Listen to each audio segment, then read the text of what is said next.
Good morning. It's 7:04 on this Monday, February 27th. It's time to head to Studio B for Coleman and Company. Hello, everybody. Welcome on a Monday. We're glad to have you with us this morning. It's really nice to have Don Hamlet right here sitting beside me this morning to talk about Absolute Kubota, 1506 West Main. Good morning. Good morning, Coleman. How are you? I am doing well. It looks like it's going to be a warm day today. Windy, too, Windy I think they're warm. saying, yeah. March is almost here, but you'd think it was March if you go outside. You would. It feels pretty good this morning. Not bad. Well, we always remind you they have Kubota tractors, hay equipment, zero-turn mowers, RTVs, everything from weed eaters to hay balers at Absolute Kubota. And Don Hamlet's right in the middle of all the sales down there. And how long have you been there? About 8 years. 8 years. 8 good years, hasn't it? 8 good ones, yeah. I enjoy all my working there with everybody, meeting new people. Well, speaking of good and all this, I did see a little thing on Facebook yesterday, and you confirmed it this morning. You have another grandchild. Athena Lucille, I sure do. It Congratulations. was a good weekend. So you have a grandson and now a granddaughter? Absolutely. Yeah. 2 of the best. I'm not going to say they're the best, but 2 of the best. When was the girl born? Saturday afternoon, about 3:07, I believe. Okay. And this is your My son? my son's daughter. Yeah. Okay. Is the other, the grandson his child too? Yes. Okay. Yes. All right. Yes. Well, it's always nice to see the family grow. It is. I love it. It's the fun parts. Oh, and don't spoil them too much. Oh, I will. We better get some people interested in what you've got to sell today. We got lots of new things going on down at the store too. Something I'd like to cover this morning. We have started having rentals there. You know, you've always been able to get your grass seed and your fertilizer, different things like that. Your pine straw bales, those are real popular. But we also have skid steers, we have excavators, we have mini skid steers, we have a few different things like that. We have lawnmowers you can rent. All these different pieces of equipment down there. You can come to Clint in our service department and talk to him or just call him, and he'll be able to quote you a price on renting a piece of equipment. When did this start? Fairly recently, I think. Fairly recently, just the last few months. Okay. We've started doing that. It's something that a lot of Kubota dealers do. You have a lot of equipment, and you have trade-in pieces or new ones that you can put over into your rental equipment and, put a few hours on them and then sell them. So please don't be calling me wanting to know if you can buy one of my pieces of rental equipment yet. We don't have that many pieces just quite yet. But, another thing that I worked on a little bit on Thursday before I took off was getting some pictures of some of our other used equipment, zero-turn lawnmowers and things that we have that you can go to absolutekubota.com and check out. If you're looking for a nice used Exmark, we have a couple of Kubotas, zero-turn lawnmowers that, people are generally call us every spring because, they know our commercial guys will turn them in and different things. And they want to buy a nice used zero-turn, some lasers, and like I said, Kubotas. So we got them set up, ready to go. Well, I take it you can get them for quite a bit less than a new one. Oh, yeah. Oh, yeah. Of course, you can't expect as much life as you would out of a new Sure, but a lot of people are not cutting 140 properties per week. They're cutting their 4 to 7 acres or something, but they need a really good lawnmower to do that, and we've got them sitting there ready to go. Well, Exmark is one of the best, right? It is. It's the number one commercial selling lawnmower in the United States. We also sell Hustler zero turns and also Kubota equipment, of course. We've got those that we keep all the time. Just wanted to give, those guys and everybody in the community an opportunity to know that we have that. Our service guys, they're there ready to go. We're getting into that season. I keep telling everybody, please don't wait till, we get to your grass needs to be cut to bring your equipment in to get it serviced. Go ahead and call Clint. He can actually set up a schedule with you now to bring it in and get it done so it might not sit there for a period of time. Mm-hmm.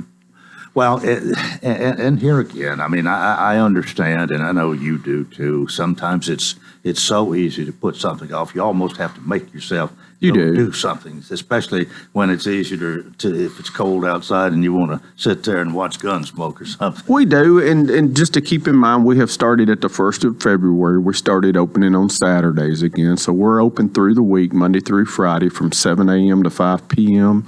On Saturdays from 8 a.m. to 12 p.m. It's a half day, but it's plenty of time to get up and come in and get your parts and services, or get some new blades, or drop a piece of equipment off, or pick it up. And you've mentioned some other people here, but and of course you're the primary one in sales, not the only one, I think. Right. But I think sales is pretty much what you do all day long, every day. But you've got a lot of other people in the background. It takes them all to have what you have at Absolute Kubota. Oh, yeah, we have a great parts department. Those guys over there work hard all the time if you want to do your own service. Like I said, we have a nice service department, which you can also get your pieces serviced or work through the rentals and everything. So, it's a great store. Well, again, the website, and I've got to visit your website, see just what's there. Is there a picture of you on the website? I hope not. I don't think there is. I hope not. I think I have what they call a radio face, Coleman. www.absolutekubota.com.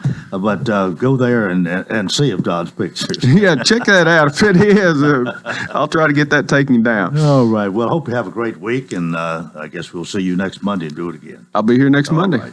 Don Hamlet with Absolute Kubota, 1506 West Main, right here in Lebanon. Again, Kubota tractors. They have hay equipment, zero-turn mowers, RTVs, everything from weed eaters to hay balers. We're 10 and a half after the hour. I want to welcome State Representative Clark Boyd, who is my guest this morning.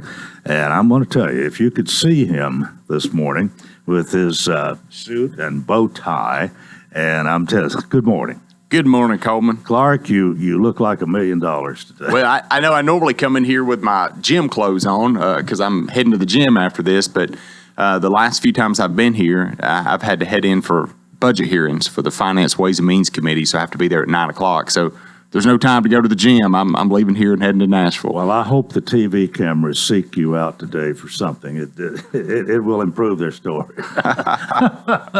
What's happened the last 2 weeks? Oh, Coleman, it's been an intense couple of weeks, and last week there's no beating around the bush. We got into some controversial stuff, and so there's a lot of stuff to talk about. I know I normally don't get into anything controversial, but it's hard to talk about what we did down there without hitting on it. But and then I've got my own legislative package that I'm carrying through that I'd love to update you on, and so we can start wherever you want to. Well, let's start with your legislative package. Okay. So I had mentioned before, the catalytic converter theft, raising that to a Class C felony is moving right along. The only pushback I got was from some folks that, I guess perhaps felt sorry for the thieves there and said, oh, is that too strict of a punishment on them? And so we got a little bit of that, but it's moving right along. And then my natural gas or propane heating or cooking bill is selling right along. Everybody wants to sign on to that, and that protects the consumer from being discriminated against by any local or state government in Tennessee from purchasing, installing, or using basically whatever fuel type you want to cook your food or dry your clothes or heat your water. That one's moving along pretty well. The critical infrastructure attack, I did hit a little bit of a roadblock on that, but we have fixed it. I'm making it a Class C felony to attack critical infrastructure. And, my intention there is these people that will bring down the electrical grid. Yes. An act of sabotage, or they will put, remotely find a way to hack in and put lye in the water to poison a population or attack a natural gas pipeline. I did not realize that someone had gone in last year and had declared agriculture a critical infrastructure. So someone asked a very innocent question. They said, last year we added agriculture, so what would happen if some teenagers got out and did donuts in a cornfield and destroyed over $1,000 worth of corn? Are you going to punish them like someone that brought down the grid? And I said, that's a great point. So I rolled the bill 1 week, amended it to make sure that we weren't talking about agriculture here, and everybody was on board when I moved it the next week. So that's moving right along now. Good.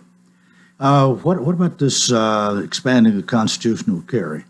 That was put in my newsletter by that's kind of put together by my assistant with in conjunction with the Republican caucus, and that's not going through any committees that I'm on. So when I read that, I thought I need to learn a little bit more about that because it has not hit any of my committees yet. But I think someone has a bill to expand that a little bit. Okay, we have got some the controversial part. I guess what we're really hearing and seeing is next on the list here. And so let's take our break, and then we'll talk about those. State Representative Clark Boyd, my guest here on Coleman and Company, FM 98.9. And it's now 7:13. Let's see what's happening on the roadways. Want to thank our friends at Absolute Kubota. Premium brands require premium parts and service. Contact Absolute Kubota's Elite Certified Service Department to schedule an appointment. 449-6171. Now at traffic, here's Chuck. Good morning. It's pretty busy out here. Give yourself extra travel time, especially I-40 now coming in from Wilson County through Mount Juliet into Hermitage. It's starting to slow down due to an accident on 40 westbound, right at Spence Lane. Everybody's just staring at it. It's not that much to see. It's just in a terrible spot. Again, that's 40 westbound at Spence Lane. It's building coming out of Rutherford County on 24 up through the Hickory Hollow area. Hey, Nash Painting, they service all of Middle Tennessee. Check them out online right now at nashpainting.com. I'm Commander Chuck with your on-time traffic. Gregory Dental Group in Lebanon is a family dental practice located across from Vanderbilt Wilson County Hospital. They offer cosmetic procedures, dental implant services, and now featuring new digital dentures. Premium dentures in just 2 appointments. No insurance, no problem. Call about our discount plan. Hi, I'm Dr. Derek Gregory. In my office, you can count on a compassionate staff who will truly listen to you, take the time to get to know you, and discuss your personal needs. I look forward to meeting you. Gregory Dental Group, 444-0322, West Medora Parkway across from Gibbs Pharmacy. Coleman and Company, thanks for joining us, and our thanks always to our representatives who are our guests quite often here during the legislative session. In fact, Clark Boyd here this morning. Clark, it'd be nice if we could have you every week, but it just, if we did that, that's about all we would do. But we appreciate having you and State Representative Susan Lynn every Monday, alternate Mondays, and Senator Pody on Friday, and I've arranged for Representative Hale to come once a month. Didn't get him last week, but we'll get him next time. Okay, the General Assembly has a House Bill 9 to protect children from adult entertainment, and that has created some controversy. It has. It apparently in some parts of the state there were some adult-themed shows that were put on. I believe they were drag shows, and there were children involved, and it was very sexually explicit, and so we saw some some of the sponsor of the bill shared some photos and videos, and so we decided as a General Assembly that they needed to be classified as adult cabarets and treated in the same way, so that you kind of a 21 and up type of thing. And so it was controversial in the sense that the testimony and the people on both sides of the issue, but it wasn't, when you really break it down, it's a 21 and up thing. It shouldn't be. Children should not be allowed, based on what I saw. And you don't have to work very hard to go on Google and find out what was being done in some of the towns in Tennessee and in other states. And so that was probably the right call. Well, I guess one of the questions that might be an objective question asked: does it go too far? Well, my understanding in Coleman, this did not come through my committee, so I saw this first on the House floor, and I'm certainly not an expert on it or anything, but it seems like when it's sexually explicit. That's when they're doing it, and so it's not. And a lot of people brought up some examples and said that they had.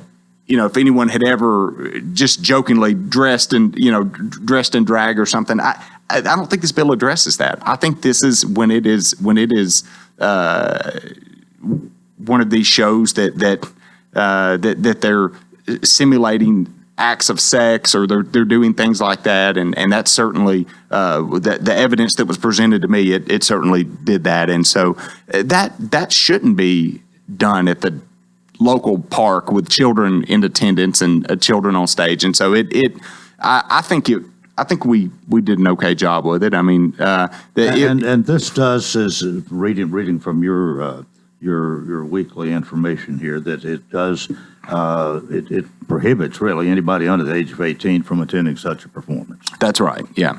And so if you're over 18, I guess you're free to do whatever you want. Yeah. And my understanding that the sponsor, I asked him and he told me, he said, we've sat down and really, worked on this with legal to make sure that we're doing it right. This is not, he said, I know what this probably looks like from other people looking in, but he said, we've threaded that needle pretty tightly. So he says, I think it makes it clear what we're trying to do. Well, honestly, I have a hard time understanding where the opposition, understanding even their point of view at all. I mean, why do they care if it prevents children under 18? What do they care if it does? I don't understand. Yeah, I would agree too. It didn't. It doesn't matter what bill you move in the General Assembly. There's a wall of people that will meet you on that line and want to fight you. I mean, it turns into a football game no matter what the issue is. And so, and there some members of the Democrat Party in the House who were opposed to this. I don't know whether I think all of them were. Yeah, their constituents' wishes, or if it's I really don't understand that either. Well, I know that on both sides of the aisle, there are often times that people will vote the party line and will tell you privately they agree. I've had members over the years that I could have a bill dealing with natural gas or firearms or something like that, and I've had Democrats come to me and say, "Hey, it's a great bill. I support it. I think you're doing the right thing, but I'm going to have to vote no because my constituents are so opposed to fossil fuels or something like that." I mean, just over the years, I'm going on my 6th year. I mean, usually when the cameras are off, we're pretty cordial with each other. I mean, we don't fight on the elevator when we're going back to the offices quite like we do when the cameras are on. And so I don't know how many of those of my colleagues on the other side of the aisle, how many of them are really opposed to this and how many of them are just trying to appeal to their base. Okay, well, and another thing, kind of in this regard, the General Assembly has banned gender-changing surgery for minors. Now, I did get a lot of testimony on that when I'm on the Health Committee, and so that one, we were told, this is kind of interesting because last year we had, there was something that was done very minor in this universe, and we had testimony, and we were assured that this was not happening. There was no need to do anything because we would never do that anyways. That's kind of what the medical professionals were saying, and then the lid got blown off, and we found out that they were. And then the argument changed from, well, we should be allowed to. And so, I just, when you reach the age of majority and you are 18, you are welcome to do that. But children, I just don't think you, and we heard testimony, and you can go back and watch it, but there was one young lady that just, I think she summed it up. She was 25 years old, and she said she was in North Carolina as a teenager, and she was getting counseling. And she said at one point she mentioned that she felt like, she said, sometimes I wonder if I even, am I even, or something to the effect of, am I even really a girl or something? And she said they seized on that. They zeroed in, quit working on anything else that they were counseling her on, and encouraged her. She started taking hormones. She had surgery. And then she said, once she was a grown up, she said, they were telling me that I wasn't a woman before I was even old enough to know what it was like to be a woman.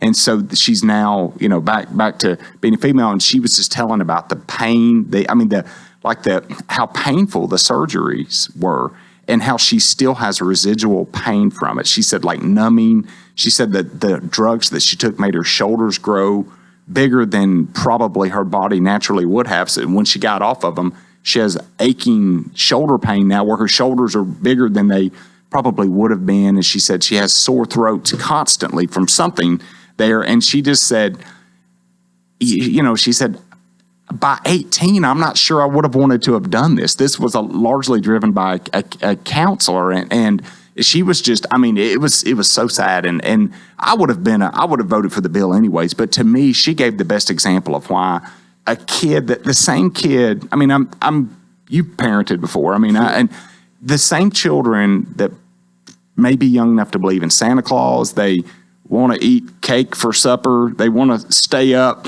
till midnight even though they have school the next morning. Those same children, we're going to go, oh, you want to have a surgery that's going to alter your life forever and amputate body parts? Okay. I mean, and we're going to indulge that. I mean, you know what? Let them wait till they're 18. I mean, you just should not be you shouldn't perform irreversible surgeries on a child that's a minor based on something they tell you. And so I think most of my colleagues agreed with me. I think it fell on party lines, and many of the Democrats actually in testimony when they were asking questions, they basically said, I'll vote for this bill if you'll change one little thing. And so I think many of them in spirit agreed with the bill. I think they were just trying to find a reason to be against it. But several of them openly said, I do agree with what you're trying to do here. They were just arguing over the language in the bill. Have you had much opposition to the way you voted on this from the people of your district? Oh, no, I mean, more thank yous and email. I mean, like people would email from New York and California. I mean, like you'd have a lot of that. And I'm not saying there wasn't some, but perhaps there were. I mean, we get 1,000 emails a day, so that's largely managed by my staff, but they do keep a track to kind of poll certain issues. And it wasn't even close. Well, let's talk quickly about this, but Ensuring Fairness in Girls Sports, House Bill 306, sponsored by State Representative Gino Balso, Republican from Brentwood, would further protect girls' sports in Tennessee by requiring private school students who compete in an interscholastic athletic activity or event as part of the TSSAA to do so in accordance with their sex at birth. Yeah. Now, I haven't, that has not gone through any of my committees, so all I can tell you is what's written right there. That it sounds like we did that the last couple of years. And so I imagine that's what he's doing, is expanding it to private schools. You don't have a problem with that, at least at this point? No, I would be supportive of Gino's bill, I think, yeah. Well, and so we've got, looks like about 4 more minutes. I've got, so I'll hit on, hey, since this is the controversial day, I actually have a couple other bills of mine that we didn't get to before the commercial break, but I'll be happy to tell you about it next time. Since this is the controversial day, I'll just go ahead and talk about abortion too. And so, you know, we passed that bill a couple of years ago, and that was largely done behind the veil of Roe versus Wade. And when Roe versus Wade got repealed, it became law. And so I'm hearing, and what seems to be moving through the committee now is a clarification or something to fix that.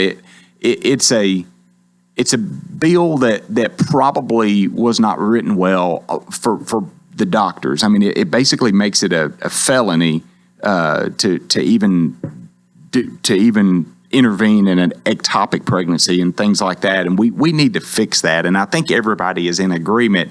It's just the devil's in the details. I mean, if you let the one group write it, they won't really give any protection to doctors. And then if you let the doctors write it, they'll find a way. And the bill that moved through subcommittee, I'm not on the sub, I only heard about it, was written largely by the doctors, and it changed the language and made it so that a doctor could subjectively, not objectively, but their subjective opinion, and it could be based on what they perceive as a future emergency, not treating an emergency right then, but a future emergency.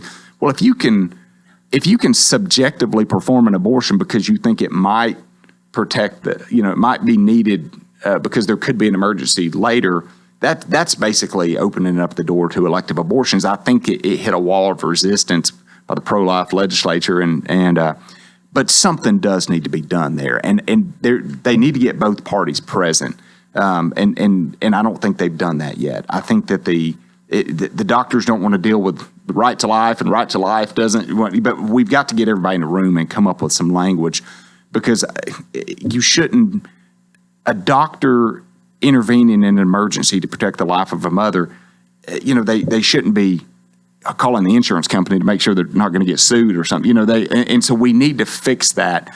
And my goal is to protect as many of those unborn lives as we can, but we've got to protect the moms too. Do you see this happening and in this session?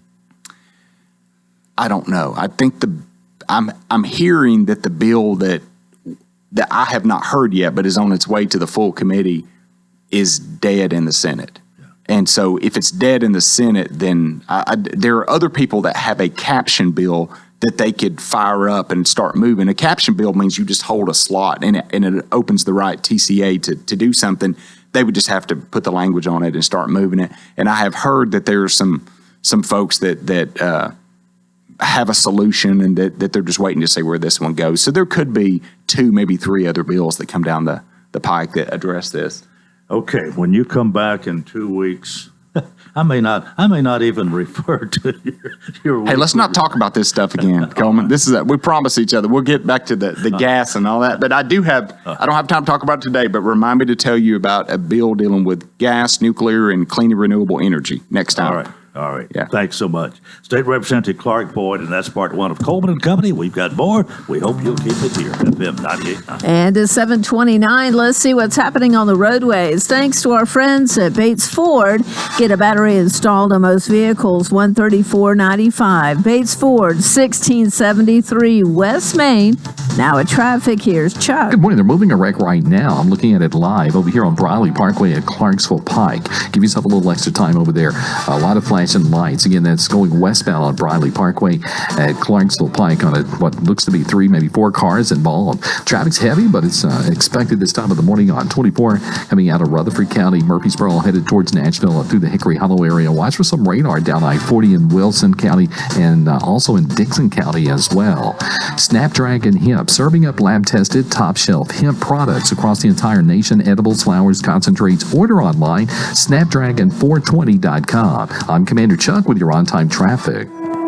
Exmark builds mowers that deliver a perfect cut in less time. Because we believe what you get out of your lawn, not your mower, is what matters most. Find signature cut quality, comfort, and reliability.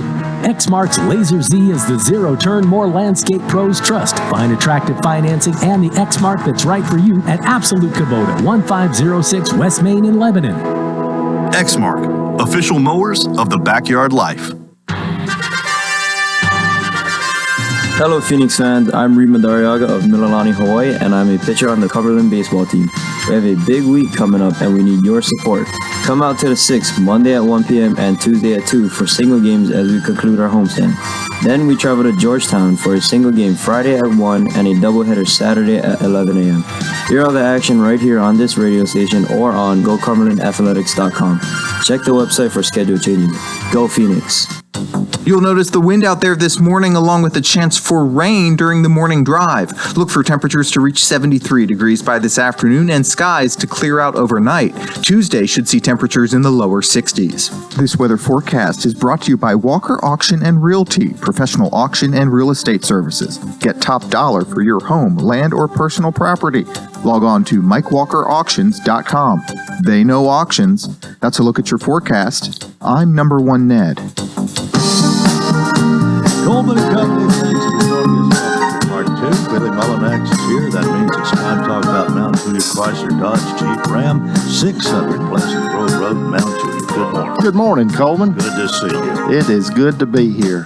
And you're going to ask me how my weekend was? You always do. Well, and we didn't get around to that before we got on air, but how was your weekend, My Coleman? weekend was great. They're all good. They're all good, aren't they? Every day's good. I've got to say this. I was pleased that the Vanderbilt Commodores managed to beat Florida.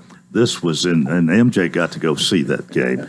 Vandy looked pretty good, didn't they? Honestly, they did. They won 88-80 in Florida. They won 88-72 at home. Yeah. And would you believe Florida is predicted maybe to go to the big dance and Vandy not? Yeah. Anyway, let's talk about Chrysler, Dodge, Jeeps, and Rams, especially Jeeps and Rams. There you go, Coleman. And, Coleman, something we hadn't, we talk about pricing, but, all of our pricing is very aggressive on our new vehicles. We we're basically trying to make it on volume, and all of our new vehicles are behind invoice. Some as much as $1,500 behind invoice. So we're trying to sell a whole lot of cars. Coleman. Well, you've talked about in recent weeks that you have a few more of them available. Yeah, and at one time, a year and a half ago, it was hard to get a new one in. Sometimes you had to order it and wait. Well, that's exactly right, and really not even, a year or less ago, we were down to 15 to 18 cars, new cars on the ground, and right now we've got a little over 70, and I'm anticipating, based on what's kind of in the pipeline, I think by summertime that is, I think we'll see definitely over 100.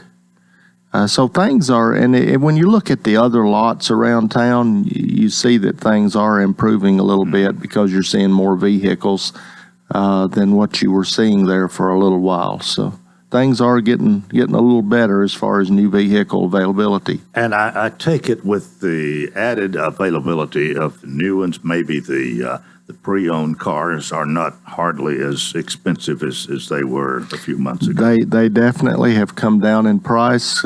Supply and demand of things, Coleman, and that's really what should dictate price, is, as the new vehicles become more available, your used prices do come down a little bit. You're not seeing those new prices above what the MSRP was for new vehicles now. Fortunately, that's, I think, very unfortunate when that situation happens, but there again, it gets back to availability of the vehicles in general. Well, speaking of inventory and all of this, we want to remind everybody every week you can see that entire inventory of new and pre-owned cars at MountJulietCDJR.com. Might even see your neighbor there, Coleman. All right. Mayor, we got that in again. Yeah.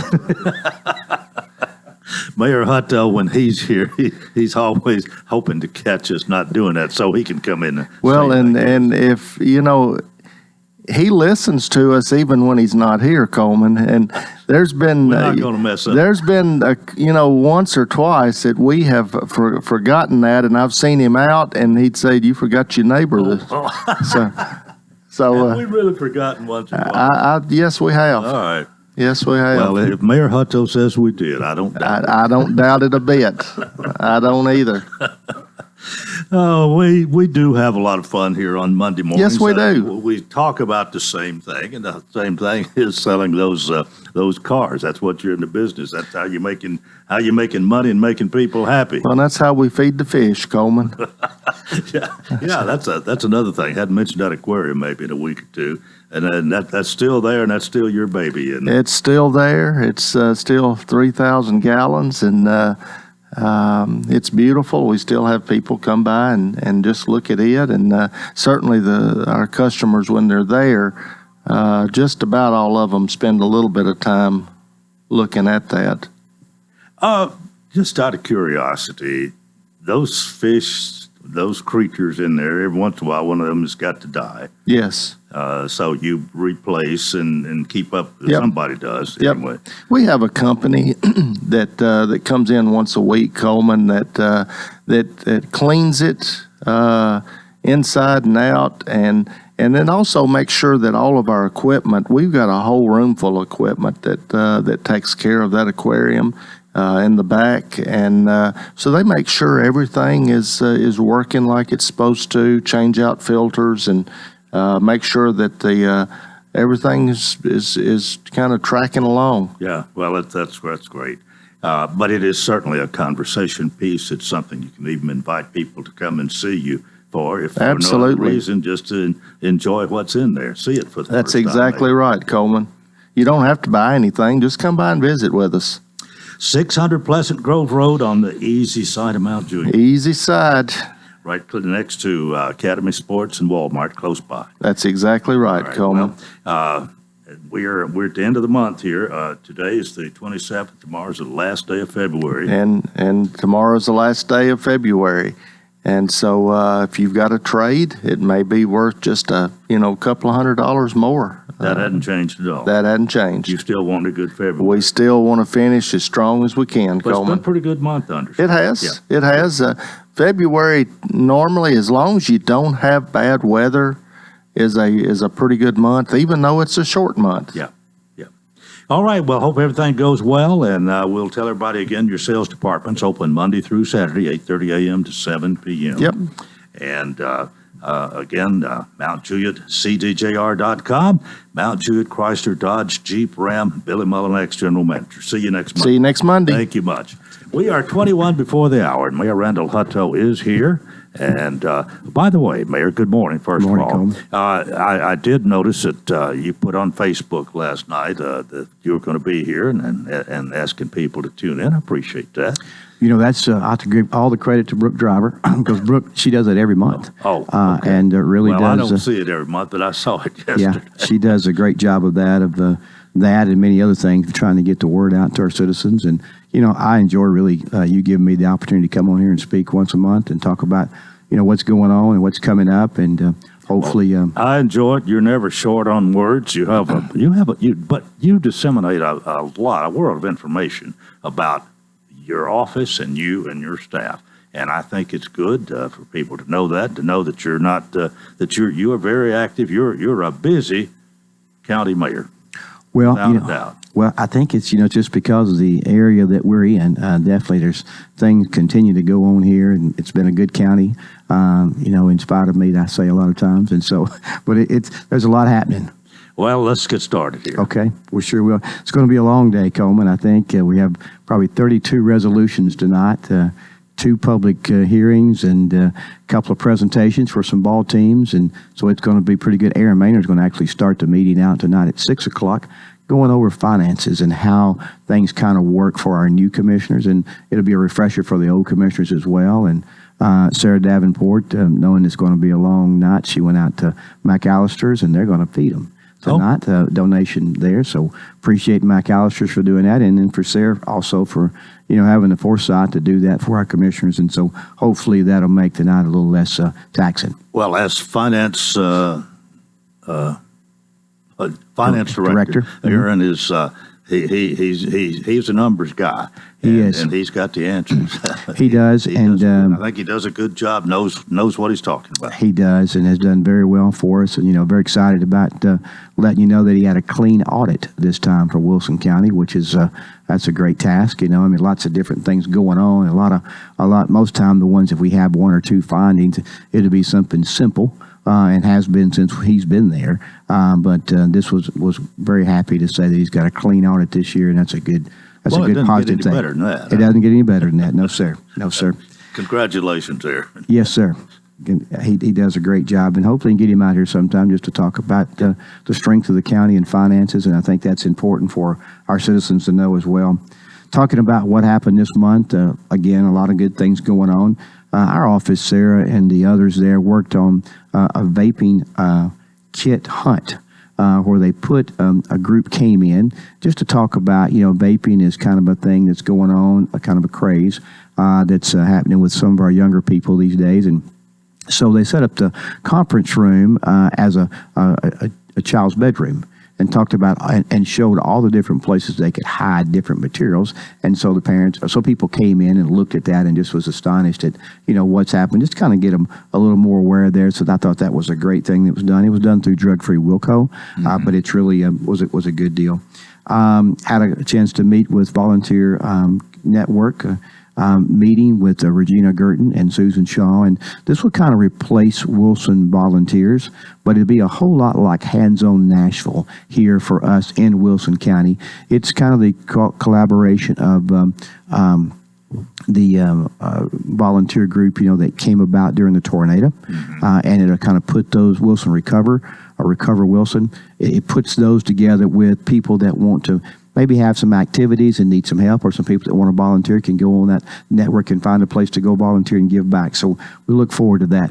Had a good banquet this month at Mountain Juliet Chamber Mark Hinsley always puts on a good show down there, so that was good. Yeah, he puts on a good show when he comes here, doesn't he? He does. He is a great guy, and I always talk about him and Melanie both of being in Austin, Florida, and Watertown as well. I don't get to see her as much, but they're kind of a third arm of government. They really help make things run together smoothly and work with our businesses as well as local government. So I'm always appreciative to him for what he does for me in Mount Jude, as well as Melanie here in Lebanon and Wilson County. Was a part of the Brother Owens Boulevard presentation. It happened at our church, where they honored him by naming the road there at Emmanuel after him. We took advantage of Alex Johnson from Friendship, which is in a wheelchair. He came up and gave a bunch of wheelchairs out at the courthouse, and we spent a day there that really was an eye-opener for us to help us understand. You did that too, didn't you? I did. I think I saw a picture of you in the wheelchair. Yes, and it's definitely an eye-opener on how you get around every day, the simple functions that a lot of times we take for granted, and then also about their world and where they're at. And of course, we had Jim Kittle in our office for many years there that kind of oversaw the ADA. Now Christy Willie's doing that. But as you go back and you spend that day in there, it's different than just thinking about you got an ADA program. When you live it out, it's a different world. It makes you aware of some stuff. And I bet you didn't get hardly as much done that day because you were in that wheelchair. Exactly. And there are things that you just put off, things that, like I wanted to file some files and want to do some stuff, and not being used to that would have taken me a lot longer. And you're exactly right. It I'll say slows your day down, definitely adjusting. But I would say people like Alex too, and others, Jim Kittle, that's their way of life, and they have learned to adapt very well. And he's a very good man as he spoke about his endeavor and how he's out kind of spreading the word to everybody else. So that was good. Had Northwest Regional Workforce Board with Marla Rye, which takes care of the 13 county region on unemployment, and of course we're still doing good in that area. Spoke to Youth Leadership Wilson for Dory Mitchell. Again, always good to see the youth that are coming up to be our leaders. Had the Lebanon Banquet Chamber as well with Melanie and her staff. GNRC also is putting on now a regional council for solid waste, because that is kind of becoming the crisis point here. Two things probably that we don't do well in the South, and that is transportation and solid waste. We probably throw away more and drive more than people in the North.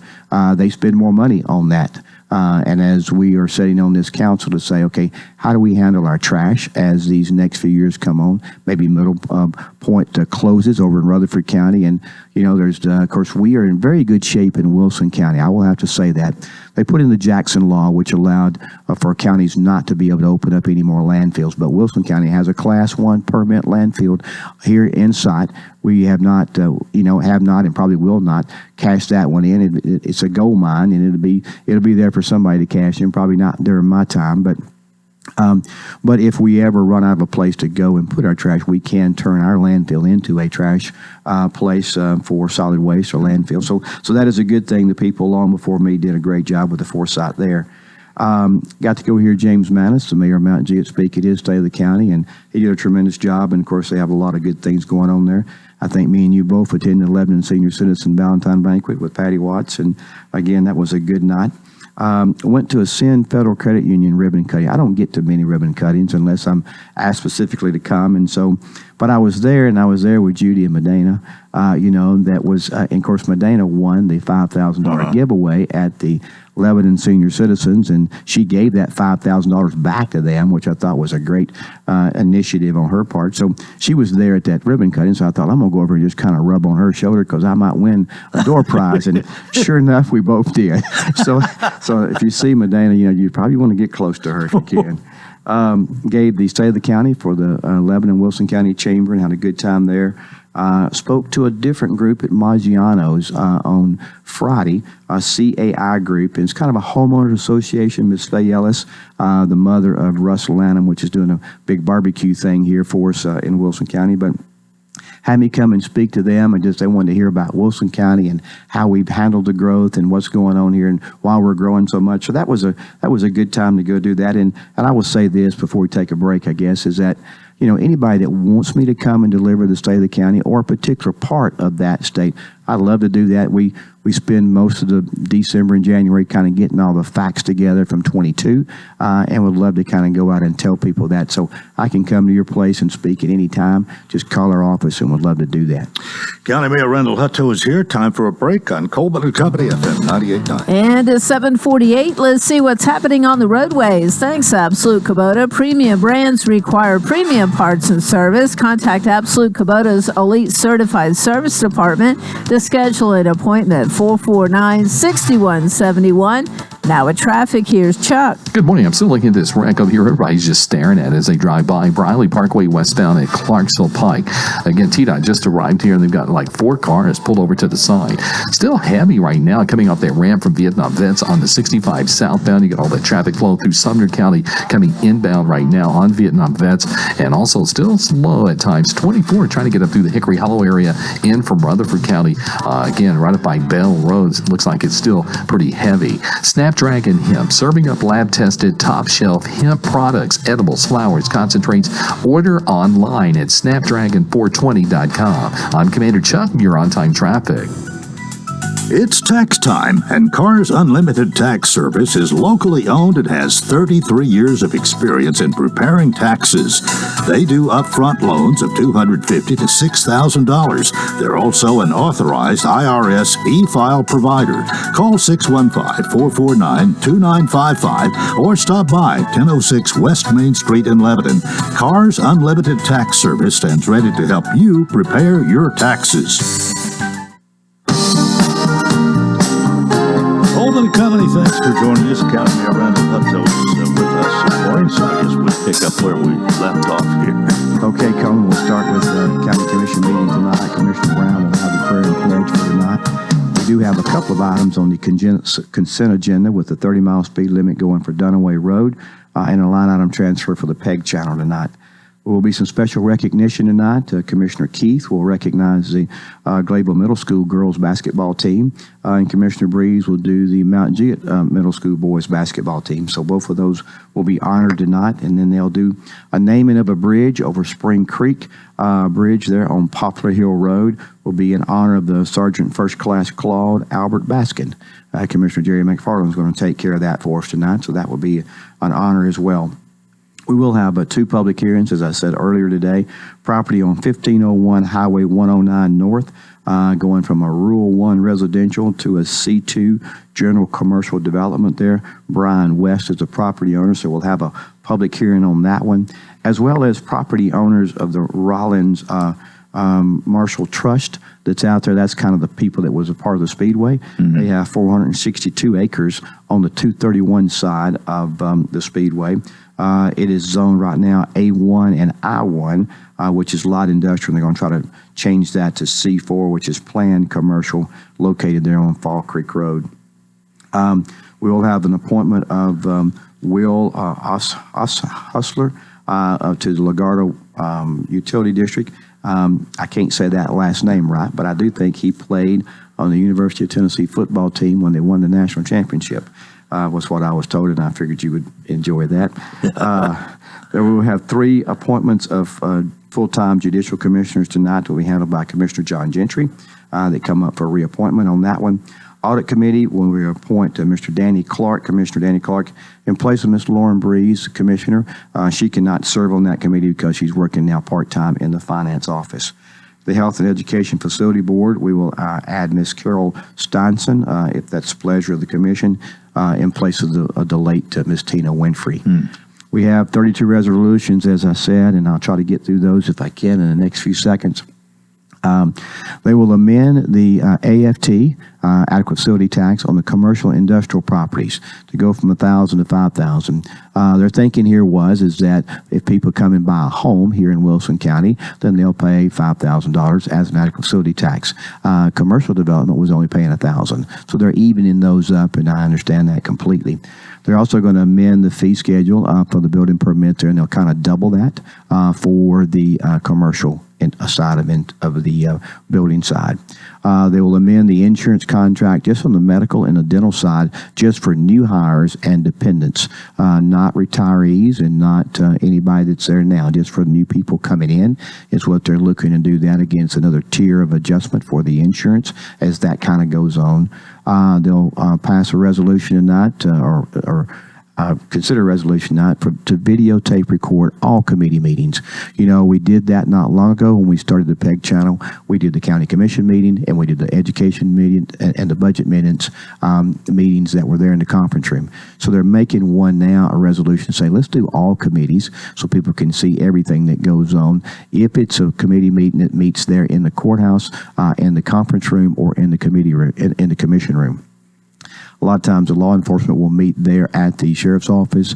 WEMA will meet at their headquarters, and Ag Center will meet out on the ag grounds. And what we've asked them, if they would like to do, is set up a room there that would work in, where it'd be ready, accessible for videotaping. Now, that would serve really two purposes. One, if we had that room there, and let's say the sheriff needed to get out word to the whole county, or Joy Cooper, as far as the director of WEMA as well, what they could do on that right there is actually go in that room, holler back at Teresa and say, Teresa, turn the tape and equipment on, and they can make an automatic broadcast that we could get out. So that would be a dual purpose for them. So that's kind of up to them if they want to do that. And the same thing for the Ag Center. If Quentin Smith decided, hey, we got an activity going on here we'd like for everybody to know about, they could do that as well. So we're hoping that maybe we get those rooms done, and that will allow their meetings to be online as well. They will adopt the 2021 International Building Codes tonight. They are looking to amend the zoning resolution on the flooding side tonight as they attack a couple of issues there. There'll be a line item transfer in the Ag Center fund from 124 out of their fund balance to the Ag Center for some issues they need there. They will take these funds that I'm fixed to mention from the Capital Project Fund to do some projects at the Election Commission. They will also pass money tonight to design a multi-level court system that will go behind the jail. That will be the first phase of that. Our hopes are if they pass that tonight, they will plan that between now and about September or October of this year, then be able to put that out for bid in October, and hopefully once we get it back, October of 2025, have the multi-level court system completed. So that's the goal on that one. They will pass a line item of the capital projects to put a sleeve, a sewer sleeve in front of WEMA Station 10. That's a new station that's being built on Central Pike. We know that water is going to be widened at some point, and the sewer will come down through there. So we're going to put a sleeve in now so that when it does come, it won't disrupt our service or tear up our driveways. So that's what that one's for. Also a sign to go across the top of the Veterans Building to let them know that that is a museum. Many people do not realize what that is. There's no good signage there, so we're going to put a sign across the top, or gold letters across the top of that arch on the top of the roof to make sure people know what that is. And then there is something that Commissioner McFarland's been working on mapping on flooding studies, and so that one will come forth as well for us to kind of check our creeks out and to see if there's anything that we need to be doing in that area. There's a line item transfer from the general fund to the county clerk's office, a reappropriation of funds of the ARP funds to the Project 127 fund. That's just kind of some financial clearing up of some bookwork that needs to be done in that one. Line item transfer for the health department. Also a line item transfer in the general fund to judicial commissioners for extra funds there. One from the sanitation fund of 207 to go to the landfill, just taking out of their fund balance for them to do some extra work there on the landfill and for some fuel. Also one in juvenile services and probation. Taking some from the general fund to go to the library, also to the sheriff's department and to WEMA. Those are just line item transfers, as well as a second one for line item transfer for WEMA. They will approve a permit and fee schedule for the EMA for a fire marshal. That was approved in last year's budget, but we didn't move forward with that fire marshal until we got the stations back close to being fully staffed, and we're very close on that now. So they're going to move forward with having a fire marshal, which we feel like is good, and that will almost pay for itself with the fees that they will charge the commercial development people. So it's kind of a wash, but it does provide better safety. As you think back about the tornado that happened, that took the young lady's life in one of the commercial buildings there back on March the 3rd, almost coming up 3 years ago, those making sure those buildings are safe and secure for folks. Approve a lease agreement for the Wilson County Clerk's Office. There'll be 2 Wilson County Board of Education amendments, and they will approve the hazards mitigation plan there. And I think that's all of them. Coleman? Well, I Quite a bit. gotta ask this, out Yes, of sir. all of this that you've gone through that's on the agenda tonight, is any of this really that's greatly controversial that you're going to anticipate a lot of discussion on maybe? You know, I think as you look through it, you probably think there could be some conversation about the rezonings. You never know what will happen on those. You never know really what the people in the public are thinking. It's a chance for them to speak. With the rest of those, any one of them, Coleman, could have some issues depending on what the commissioners are thinking at that particular time. So I really never know, is there something going to be controversial? Most of the time, things are not, simply because we work them really hard in the committee level, and they don't make it to the commission if there's a lot of problems with them. But anything can happen, so I never count my chickens before they hatch. Yeah. Well, it's almost March, and we've had some extremes this winter. Yes. But it hadn't been that bad so far. I guess that when it got down to 0 or 2 below there, Christmas Day, Christmas Eve, somewhere along in there, that maybe is the worst of that. Set a record, 85 degrees or something Yes. last week. May set another one this week. So, you know, it's been a very mild winter, Yeah. and hopefully it will be a mild spring, and that's the time that always makes us nervous for flooding or storms or tornadoes. But I feel sorry for those people out there in California who never see snow, who had an abundance, and Yes. it's been kind of bad to the north. But anyway, thanks for being here. Thanks for your report, and of course Mike Jennings will be here tomorrow to verify that everything happened like you said it probably would. He'll give you the lowdown. The All rest right. of the story. Thank you so they much. Used to say. Thank you, Mr. Coleman. County Mayor Randall Hutto. That's going to do it for a Monday. Hope you'll join us tomorrow for Coleman and Company. Till then, I wish you a magnificent day.